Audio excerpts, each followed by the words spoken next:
Moi je m'appelle Jéric, je travaille pour l'entreprise Maison Grevet. On est ici sur la chapelle Saint-Julien, donc à Laval. Actuellement on est sur la partie supérieure de la chapelle où on restaure donc la partie tambour. Et puis à terme ça sera de continuer à changer les pierres qui seront sur le dôme. Puis ensuite la réinstallation du lanternon au point final. Donc voilà, donc là actuellement on est vraiment sur une partie on va dire voûte, donc tous les arcs sont en partie changés suite à des détériorations, que ce soit suite à la pluie ou à des écoulements d'eau trop importants au fur et à mesure du temps. Et donc en fait on vient enlever les pierres qui ont besoin d'être changées et puis ensuite on reprend donc les nouvelles pierres qui ont été taillées à l'atelier et on vient les disposer sur des coffrages qu'on appelle des veaux. Et ensuite on fait un lit chaud, donc sable et chaud, et puis un coulinage chaud, sablon et quand on peut avec du sable. Tout est refait pour, oui, justement pour qu'il n'y ait pas de désordre par la suite avec le reste du bâtiment.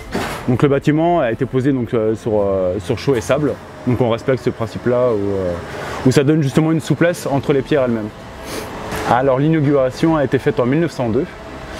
Et du coup ça a pris à peu près 7 ans de travaux.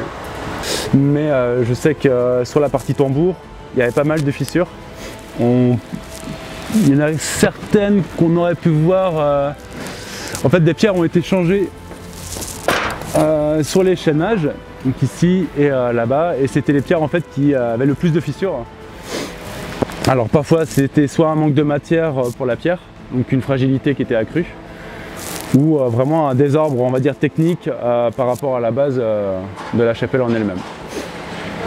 Donc il y avait pas mal, et il y a encore pas mal de travaux à faire, à réaliser pour la restaurer. Et donc oui, il y a encore un peu de travaux, que ce soit de dessalement, de changement de pierre, même de nettoyage d'ordre général. Chantier en plein cœur de ville de cette envergure, c'est assez rare.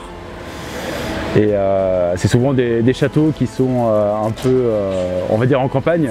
C'est assez gratifiant de se dire bah, voilà, qu'on continue à faire persévérer le bâtiment dans le temps et puis de retrouver un peu des fois des traces de taille d'anciens tailleurs de pierre ou maçons.